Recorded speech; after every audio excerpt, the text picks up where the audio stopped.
APS politics টিভিতে আপনাদেরকে স্বাগতম।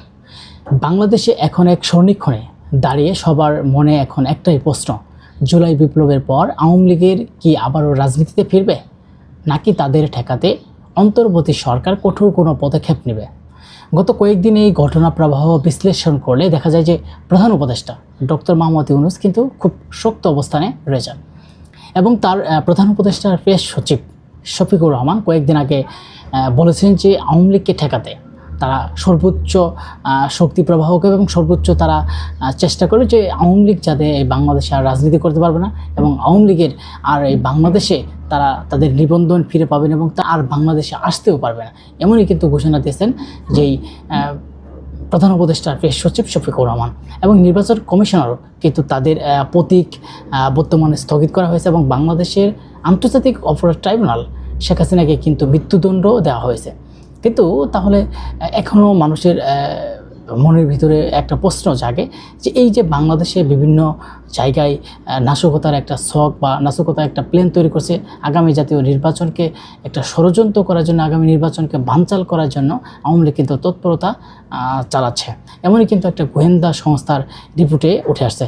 সরকার ইতিমধ্যেই পরিষ্কার করে দিয়েছেন যে নির্বাচন কমিশনার থেকে আওয়ামী লীগের যে নিবন্ধন স্থগিত করা হয়েছে, অর্থাৎ আগামী যে 2026-এর যে ফেব্রুয়ারিতে নির্বাচন হবে সেই নির্বাচন কোনোভাবেই আওয়ামী লীগ তাদের যে নৌকা প্রতীক সেটা নিয়ে কিন্তু নির্বাচনে অংশগ্রহণ করতে পারবে না এবং প্রধান উপদেষ্টা সাপ জানিয়ে দিয়েছেন যে জুলাই গণহত্যার বিচার শেষ না হওয়া পর্যন্ত তারা কোনো নিবন্ধন ফিরে পাবে না, তারা রাজনীতি করতে আর বাংলাদেশে রাজনীতি করতে পারবে না।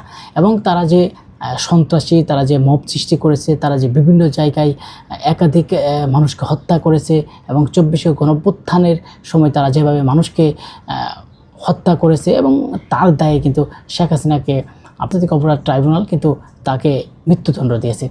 ইতিমধ্যেই আগামী জাতীয় নির্বাচন যদি আওয়ামী লীগ অংশগ্রহণ না করতে পারে তাহলে কিন্তু সজীব ওয়াজেদ শেখ হাসিনার ছেলে তিনিও কিন্তু বলেছেন যে যে কোনোভাবেই সেই নির্বাচনকে বাতিল করার জন্য এবং ষড়যন্ত্র করে সেই নির্বাচনকে যেভাবে হোক বানচাল করার একটা চেষ্টা করবে। কিন্তু আওয়ামী লীগ সেখানে যদি অংশ না নিতে পারে তিনি ক্লিয়ারভাবে বলে দিয়েছেন সেই নির্বাচনে সুষ্ঠুভাবে নির্বাচন হতে দেবে না এবং সজীব ওয়াজেদ জয়। কিন্তু এখন প্রশ্ন জাগে যে আগামী নির্বাচনের আগে ডক্টর ইউনূস কি মাঠে নামছেন কিনা এবং এই মুহূর্তে ডক্টর ইউনূস কী পদক্ষেপ নিয়েছেন যে আওয়ামী লীগকে ঠেকাতে বা আওয়ামী লীগ যাতে কোনোভাবে এই নির্বাচনে অংশগ্রহণ না করতে পারে এবং এই নির্বাচনকে একটা বাধাগ্রস্ত না করতে পারে তার জন্য সরকার কী পদক্ষেপ নিচ্ছে।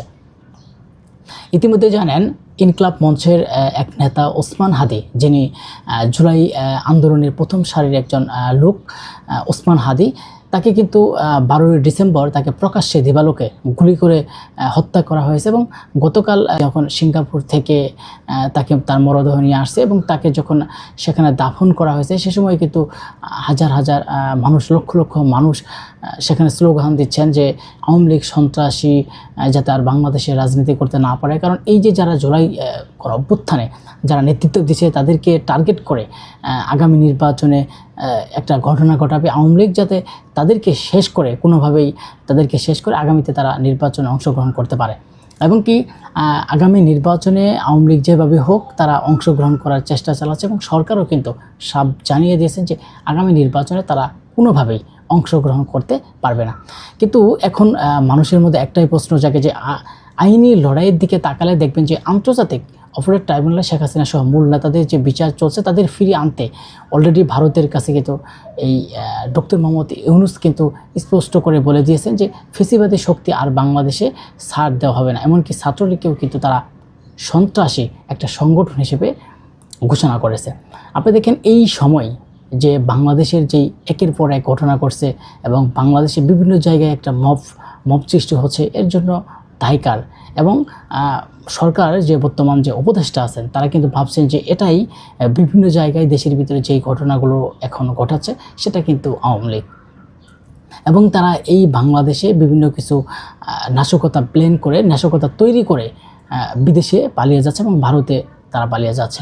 এখন এই সরকার, বর্তমানে যে সরকার বা ছাত্র জনতা তারা কিন্তু একটা বিক্ষোভ, বিভিন্ন জায়গায় বিক্ষোভ করছে যে এই যে বাংলাদেশের নির্বাচনকে বানচাল করার, ষড়যন্ত্র করার প্রতিটা জায়গায় যে ঘটনা ঘটছে তার সাথে কিন্তু ওতপ্রোতভাবে আওয়ামী লীগ এবং ভারত জড়িত, এবং কি বিশেষ করে ছাত্র জনতার যিনি একজন অন্যতম নেতা যিনি নাহিদ ইসলাম এবং হাসানাত আবদুল্লাহ, তারাও কিন্তু একদম ক্লিয়ারভাবে বলে দিয়েছেন যে ভারতের রাজনীতি বাংলাদেশে আর চলবে না।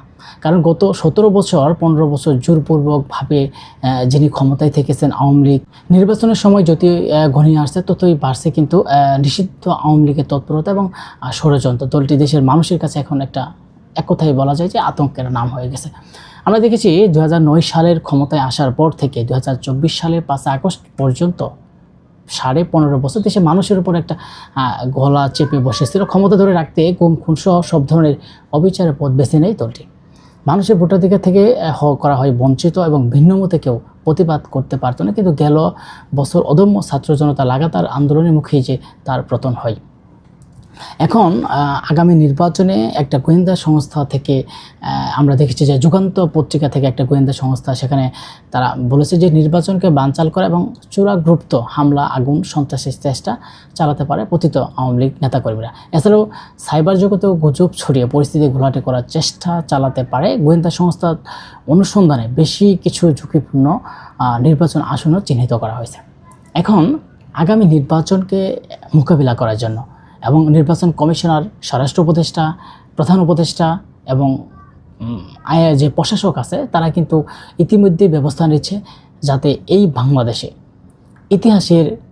ইতিহাসের বুকে একটা নির্বাচন লেখা থাকে, যেই নির্বাচন এই 17 বছর না, ইতিহাসের বুকে বাংলাদেশে হয় না। আপনারা জানেন এই মুহূর্তে নির্বাচনের যে পরিবেশটা, আপনার এই 12ই ফেব্রুয়ারিতে যে আগামী জাতীয় সংসদ নির্বাচন, সেই নির্বাচনকে কেন্দ্র করে একটা বড় ঘটনা যে ঘটবে, এটা আসলে আমরাও একটা সাধারণ মানুষ একটা বলতে পারে। কারণ যেখানে আওয়ামী লীগ যখন অংশগ্রহণ করতে পারবে না, কারণ আওয়ামী লীগ ছাড়া সেই নির্বাচন, এবং সেই নির্বাচনে আওয়ামী লীগের যারা সমর্থন আছে এবং প্রধানমন্ত্রী যিনি হচ্ছেন শেখ হাসিনা, তিনি কিন্তু এই একটা দেশের ভিতরে একটা বিশৃঙ্খলা সৃষ্টি করতে পারে, এমনটাই কিন্তু বিভিন্ন তথ্য এবং গোয়েন্দা সংস্থা থেকে উঠে আসছে। এবং এই মোকাবেলা ঠেকাতে যদি ডক্টর মোহাম্মদ ইউনূস ব্যর্থ হয়, তাহলে কিন্তু ডক্টর মোহাম্মদ ইউনূসেরও কিন্তু আমি মনে করি যে বাংলাদেশের জনগণ আর ছাড় দিবে না। কারণ ইতিমধ্যেই একের পর এক বাংলাদেশে যে ঘটনা চলছে, বিশেষ করে এই হাদিকে যখন প্রকাশ্যে গুলি করে তাকে হত্যার উদ্দেশ্যে যখন গুলি করা হয় এবং তাকে উন্নত চিকিৎসার জন্য যখন সিঙ্গাপুরে গিয়ে তার কয়েকদিন পরে তখন যিনি মারা যায়, এবং এটি নিয়েও কিন্তু বাংলাদেশের রাজনীতিতে একটা উত্তেজনা সৃষ্টি হচ্ছে। এবং তারও কিন্তু একটা কেন্দ্র করে বিভিন্ন জায়গায়, যেমন প্রথম আলো, ডেইলি স্টার, আরও কয়েকটা জায়গায় একটা বড় ধরনের নাশকতার প্ল্যান এবং ঘটনা ঘটছে। আসলে তার সাথে জড়িত কারা, এটাও কিন্তু সরকার স্পষ্টভাবে বলেছেন, যারা আসলে প্রকৃত ছাত্র জনতা, যারা হাদির পক্ষের লোক, তারা শান্তিপ্রিয়ভাবে সে আন্দোলন করতে পারে এবং তাদের যে বিচারের দাবি সেটা কিন্তু করতে পারে। কিন্তু এই যে বিভিন্ন জায়গায় নাশকতার প্ল্যান, আমরা কয়েক জায়গায় দেখলাম যে বিএনপির নেতার বাড়ির ঘর তালা মেরে সেটাকে আগুন লাগিয়ে দিয়ে যে বিভিন্ন ঘটনা ঘটাচ্ছে। এই যে বাংলাদেশের একটা নাশকতা প্ল্যান, এবং আগামী নির্বাচন যদি আওয়ামী লীগকে না নেওয়া হয় এবং আওয়ামী লীগ ছাড়া নির্বাচন করা হয়, তাহলে কিন্তু আসলে আওয়ামী লীগ একটা বড় ধরনের ষড়যন্ত্র করতে পারে, এরকম কিন্তু বিভিন্ন গোয়েন্দা সংস্থা থেকে উঠে আসছে। কিন্তু আসলে কি আওয়ামী লীগকে ঠেকাতে পারবে সরকার কি ব্যর্থ? আমরা তো এখনই দেখছি যে সরকার আওয়ামী লীগকে ঠেকাতে পারছে না, সরকার ব্যর্থ হয়ে যাচ্ছে। কারণ বিভিন্ন জায়গায় বিভিন্ন ঘটনা যে আওয়ামী লীগের লোকেরা ঘটাচ্ছে, তাদের বাইরে চলে গেছে এবং তারাও দেশের ভিতরে সুন্দরভাবে বসবাস করছে, কিন্তু এই সরকার কিছু করতে পারছে না। কারণ তাদের দল নিবন্ধন বাতিল, তাদের নির্বাচন করার কোনো দেওয়া হবে না, কিন্তু তাদেরকে ঠেকাতে পারবে কি? এবং আগামী নির্বাচন যে তিনি বলছেন যে ইতিহাসের বুকে একটা সবচেয়ে ভালো নির্বাচন হবে, ইতিহাসের বুকে এই গ্রহণযোগ্যতা নির্বাচন বাংলাদেশে আর হয় না, এবং একটা নির্বাচন হবে যে ইতিহাসের বুকে লেখা থাকবে। আমি তো মনে করি যে নির্বাচন সুষ্ঠু সুন্দর তিনি করতেই পারবেন না, এবং এখনকার বর্তমান যে প্রশাসন, সেটা দিয়ে কিন্তু আমি মনে করি যে সুষ্ঠু সুন্দর নির্বাচন ব্যবস্থা করতে পারবে না।